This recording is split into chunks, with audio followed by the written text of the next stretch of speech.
Hey guys, welcome to the next episode of the Refuse to Lose podcast. To celebrate Indigenous Round in the NRL this week, I've sat down with two of the game's most prominent Aboriginal players, Cody Walker and Josh Addo-Carr. This episode features Rabbitohs half Cody Walker, and in it we focus on a number of things, including his upbringing in casino, his late start to his NRL career, and his idols. We also focus strongly on how he has used his voice for change since coming into first grade, despite facing major criticism and backlash along the way. Cody is so well spoken and measured, which makes him a leading voice amongst not just Indigenous, but all players in the game. This interview is so informative and interesting, so I hope you enjoy it.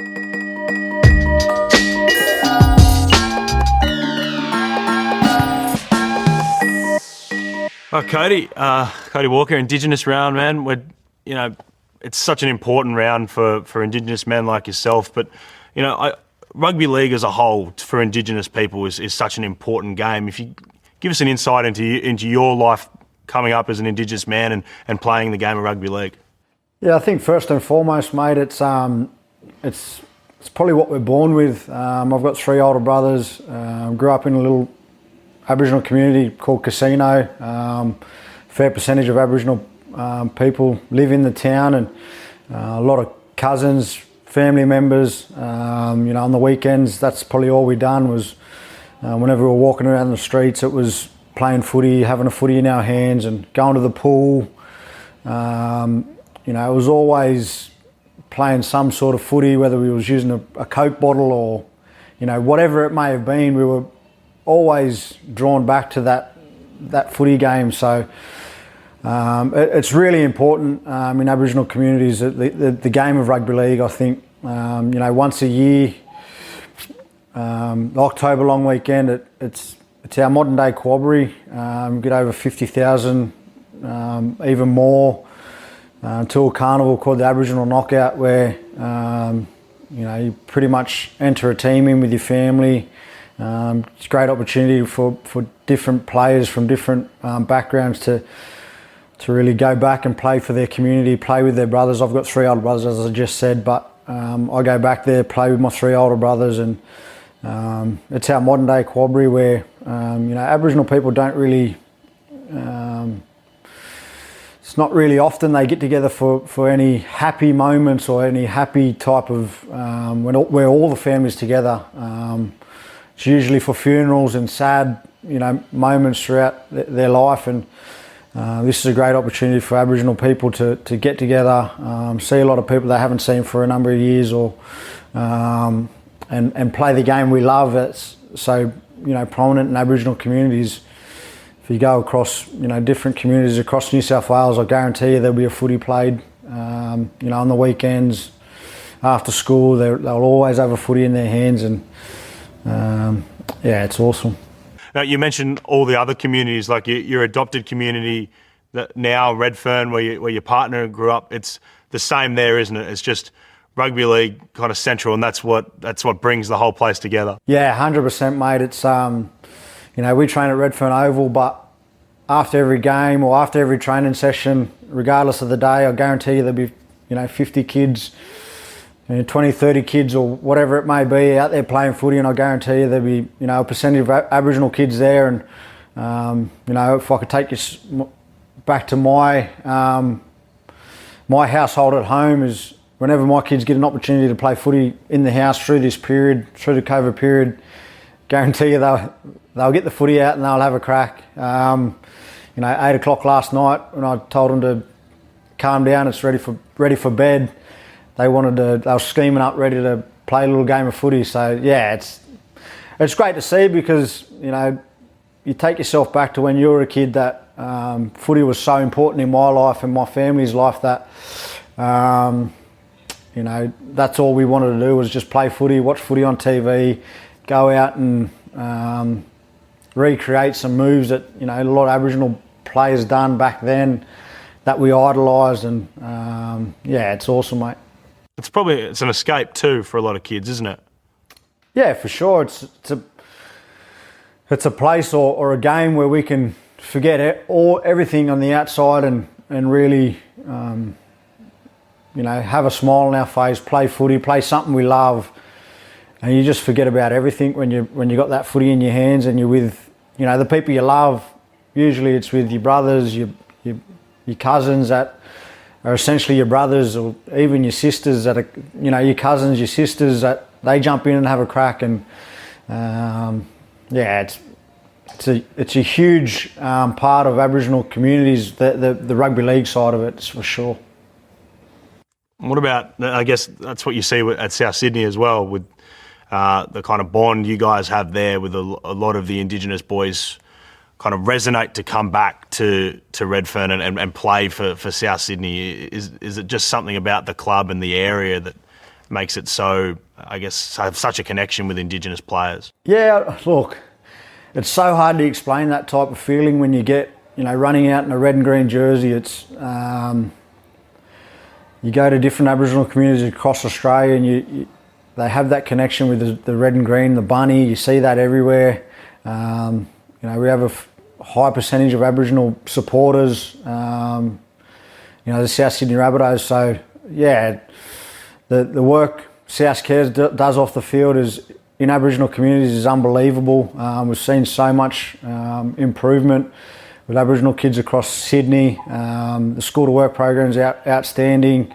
The mentor program that Buddy and that put on is outstanding. The results have been amazing. Through the COVID period, South Cares sourced out some essential groceries and got them out to elders in the community. So the connection is really there, and it's so I'm so proud and so lucky to be part of such a historic club, but also such a proud club in Indigenous culture. It's great, mate. For this story, mate, we're talking to Josh Addo-Carr as well, who's a fellow Indigenous player, and he's from the Redfern La Perouse area. You get in his ear, mate. Try and get him back in the bunnies gear. Yeah, not really, mate. It's those sort of things sort themselves out. You don't really try and get in their ear or anything like that. You just sort of want to make them make their own decisions, and that's what I've been like through. Latrell, when Latrell was going through his stuff, I made sure that he knew that if he thought of an opportunity somewhere else and he made that decision, that only he could make that decision. And whatever decision Josh comes up with, I'm not sure what the go is there. So I'm sure he'll make the best decision for him and his family. Cody, at the start of the year, we saw a moment with Josh Addo-Carr during the All-Stars game where he lifted his shirt and showed the colour of his skin like Nicky Winmar did in the AFL 20, 30 years ago. How did that make you feel? Yeah, mate. He mentioned something before the game, and I thought it was a great idea. And obviously, I didn't play in this year's All-Stars, and I sat on the sideline. And when I seen the moment and the roar of the crowd that went across the stadium, was just an unbelievable moment in our sport. And what the picture really meant was Nicky Winmar, was so proud of who he was as a person, so proud of the colour of his skin. He didn't want to let anyone, put him down or make him feel like he's 2 years old or make him feel small. And that was a pretty big moment, in the sporting world, is that, Josh Addo-Carr wanted, I think, from me looking at what Joshy done and what Fox done, was he wanted to make sure that a lot of kids didn't care, what colour of the skin they had, to be proud of who they were and where they come from, and be proud to be Aboriginal, because we are the oldest living culture in the world, and it's such a proud thing to be a part of. That's something you as a playing group of Indigenous players have spoken about, isn't it? To be proud and to speak up when you see things you don't like, you hear things you don't like. Yeah, mate, it's one of those things that we got together, I think it might have been last year, and made a conscious effort to make sure that we were supporting some issues that were faced in Aboriginal communities, and we wanted to be on the front foot with a lot of those things. The Indigenous Advisory Group got together for the Australia Day, the Invasion Day March, and we made sure that we wanted to be a part of those sort of things because rugby league, what rugby league gives Aboriginal people is, and guys like myself, is a platform where, you know, we're able to speak up, we're able to be honest with issues that are faced in Aboriginal communities, and you know, we can move forward as one and together.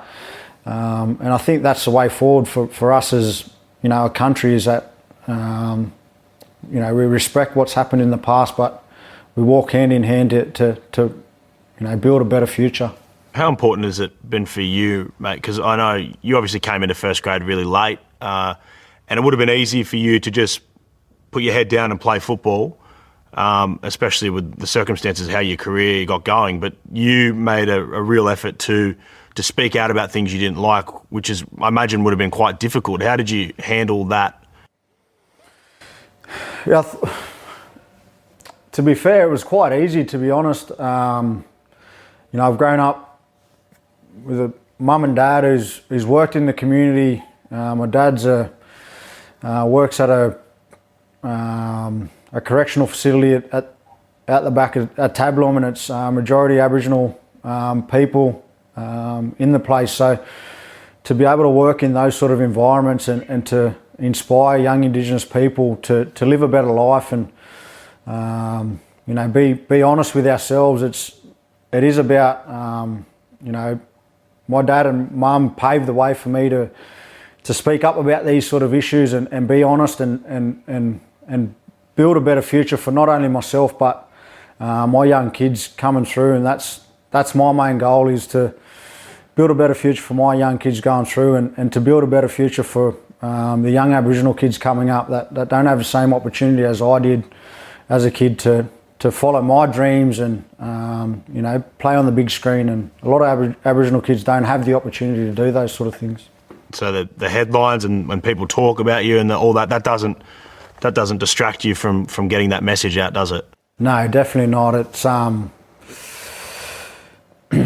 think the backlash and the support far outweighs the backlash that I've ever received. You know, I go and visit any community across New South Wales, Queensland, and the support I get from Aboriginal people to say how proud they are of me to speak up about these sort of issues, and far outweighs any type of backlash that I've ever received. And I'll continue to do that because I love my people, I'm proud of who I am, and I'm proud of where I come from. I'm an Aboriginal man through and through, and that's where it lies. I'm so proud to be an Aboriginal man. 2020 Indigenous Round, as a playing group, what's the message that you guys want to get through to people this year? Yeah, I think the NRL's done a great job in the initiative this year, and one of the initiatives that we wanted to pass across is that we wanted to respect the past. You know, we come up with an initiative, pass the ball backwards to move forwards, and in rugby league terms, the way you get down the other end of the field and to score a try is that you pass the ball backwards to gain any sort of momentum. So in Aboriginal history terms, is that we pass the ball backwards to respect what's happened in the past, respect our Aboriginal culture, respect our Aboriginal history, and we move forward together as one, as a great Australian country. And I think that's the way forward. When you say that, it's about people understanding that, you know, it always hasn't been pleasant, has it? There's been some tough things that have happened to Indigenous people here, and the more you can understand that and educate yourself on that, the more you are, I guess, sympathetic to the cause of Aboriginal people today. Yeah, for sure. And I think, you know, I encourage non-Aboriginal people who don't know the real histories to go out there and educate yourself on it. Because the way my dad was treated as a young Aboriginal man has an effect on the way he, you know, fathered me, and it has that flow-on effect that gets passed down from generation to generation. So once we understand that type of history, we can move forward together as a great country, because Australia's the best country in the world, and I've got no doubt about that. So the way we move forward is about respecting the past, respecting the history, but moving forward. And when you say history, this isn't, you know, we're not talking 300 years ago, are we? Like you mentioned your old man there, like we're talking one generation ago and still today, aren't we? Yeah, for sure. I think My dad was 10 years old before he was classed as a person. Now that's not the generation before that. That's just there. So the scars that my dad has, not being able to sit in a certain part of the bus has an effect on the way he parented me or my brothers, or the way that he acted in different circumstances or different situations. So that's the thing that we need to, change.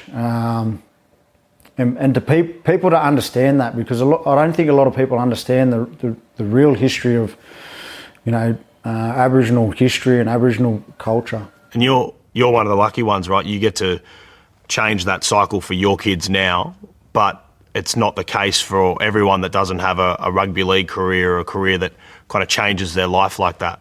Yeah, definitely. I'm certainly one of the lucky ones. I've had an opportunity to leave my hometown. It was tough times, 100% it was tough, but I had an opportunity to leave town, go to a better school, be more educated on different things, have coaches, trainers, all this sort of, have all the knowledge of it, to be a great footballer.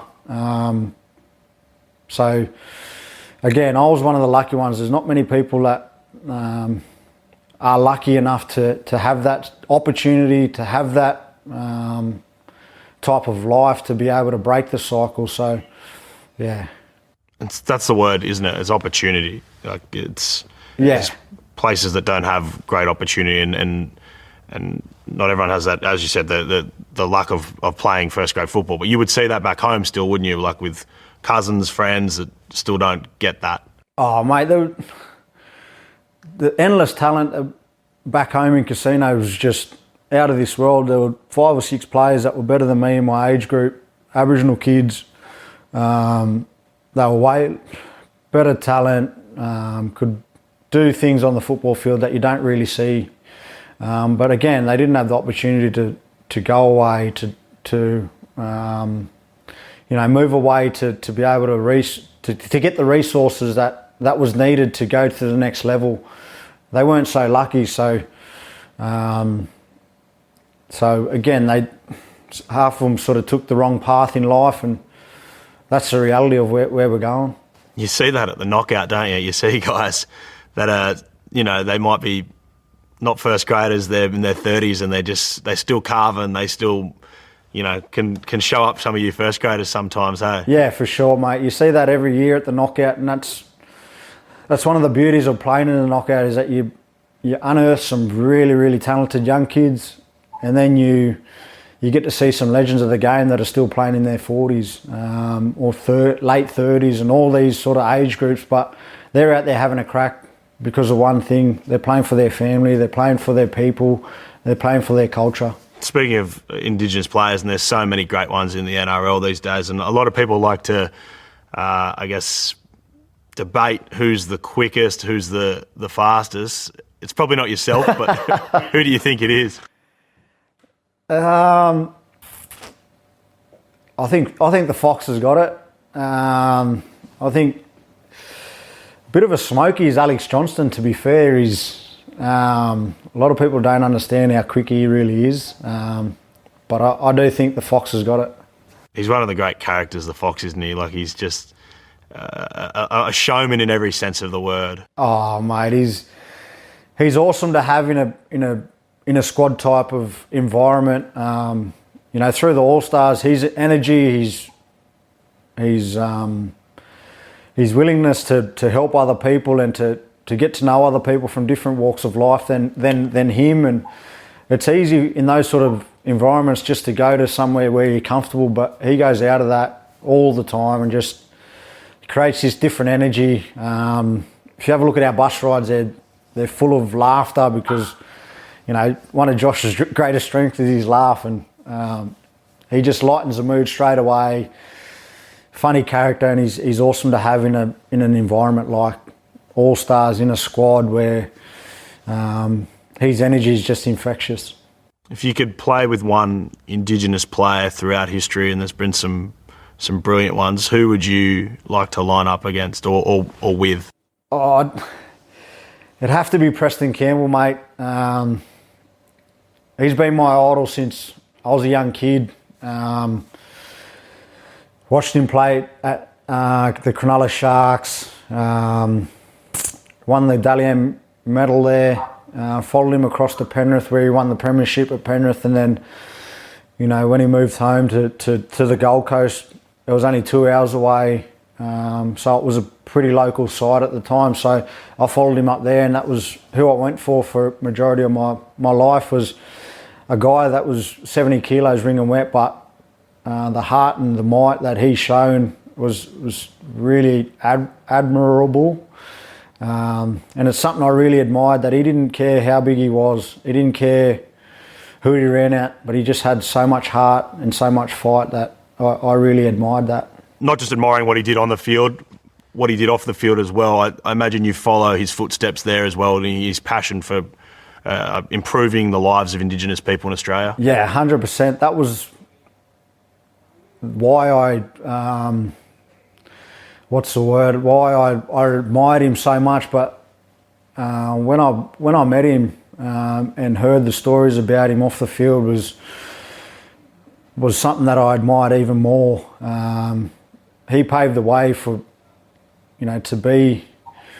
He said something to me at the All-Stars. He said, I had to kill him with kindness, because that's the type of person he is on the footy field. He had to kill him with kindness, or he had to hurt him with kindness, because he just didn't have an angry bone in his body. And that's the same off the field, mate. He's such a inspiration to not only myself, but everyone in Aboriginal communities, that he's still out there working in communities, inspiring our younger youth, setting up programs, his cafe, upskilling Aboriginal kids to have full-time jobs, get in the work industry.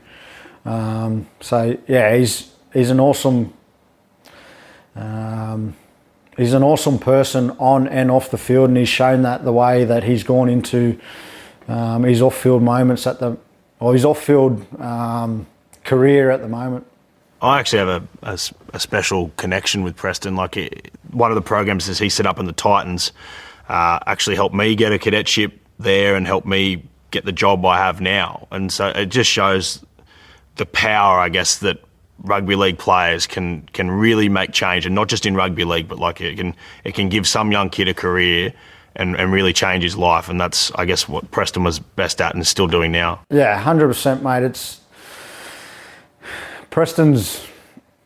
I think one of Preston's greatest attributes is he cares for he cares for his people. He cares for, you know, inspiring the younger youth. Something I'm really something that really motivates me is inspiring our younger youth to live a better life, healthy and active lifestyle, play the game we love. But if it's not playing the game we love, really chase your dreams and follow them to the very end. I'll tell you a quick story. I went to a dead ball in Lismore last year. It was Aboriginal dead ball, and it was a ceremony where the women, it's like a ceremony where women, young girls go into their women adulthood, and when they were reading out the names of these Aboriginal girls, they said what their achievements are or what they want to be when they're older. Now, these young girls were, a couple of the things that they wanted to be: criminal lawyer, a marine biologist, like these sort of things that when I was a young kid, that was never part of my vocabulary.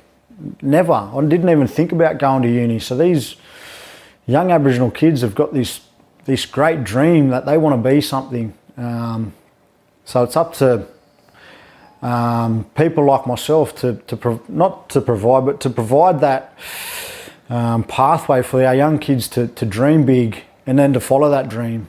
Because I'm a perfect example of that. I had a dream as a 4 or 5 year old to play on TV, to play rugby league, and I didn't want to stop at anything to get there. So that's the message that I want to pass across to young Aboriginal kids. It doesn't need to be sporting. It doesn't need to be anything to do with sport. Could be academic, could be anything, but just dream big, but follow that dream. In terms of the support the NRL's given the Indigenous community and the way they've supported the All-Stars game. They supported the stance of you guys not wanting to sing the anthem. They've supported the kneeling movement. It's really leading the way in terms of sport making a difference, isn't it? The game as a whole. Yeah, for sure. And what the game has done over the last couple of years in supporting those issues is give us a bit of confidence that we can be honest, be open, and be open and honest with the game and where they can help us, where we can help them, and move forward together. And that's the key message I want to get across, is that we need to move forward together, not fight against one another, you know what I mean? In terms of, we did the war dance before the All-Stars game and stuff, and you see with Maori culture, the haka is a big part of their sporting, their identity. Is that something you'd like to see maybe brought in one day for the Kangaroos, or is that like the next step in kind of embracing Indigenous culture in rugby league? Yeah, I'd definitely support something like that. It's when we do it in the All-Stars, the pride, you can see both cultures coming together. That's why the All-Stars creates a great atmosphere, because two great cultures coming together, both very proud cultures, both have a lot. Rugby league's a big part of their culture, so when they come together, there's no way that either side wants to lose, and they'll put everything out there on the field. And I think that's shown over the last couple of years, since the NRL has changed the way the All-Stars is. The format of All-Stars is that two great cultures coming together, two proud cultures, very proud cultures. They don't want to lose either culture. I think there's a story about you. Did you, when the first All-Stars concept started, your missus bought you a jersey or something, didn't you? And you weren't even close to playing first grade at that point, and it was just a dream, wasn't it? No, I remember the very first All-Stars was on the Gold Coast, and I was living in just in Tweed Heads there somewhere. Can't think of the suburb off the top of my head, but we were watching the game on TV in our little lounge room, laying on the bed, watching the game, and her birthday came up in April, and one of the things that she wanted for her birthday was an Indigenous jersey. And it's quite funny how the story sort of works out, is that I ended up getting my Indigenous jersey only in 2019. My first Indigenous jersey 10 years later, or 10 or 11 years later, I can't remember how long it is, and then I end up captaining the side. So it's funny how things, those sort of things happen years before, but it turns out that I end up playing. It's crazy. It's a crazy world, isn't it?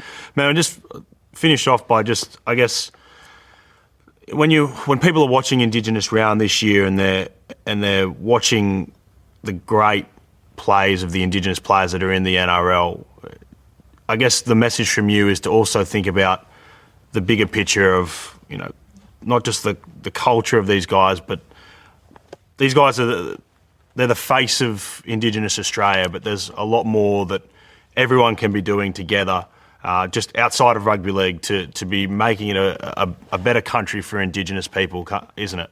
Yeah, for sure. And I think I really, really encourage that if you don't know the real history of Aboriginal people,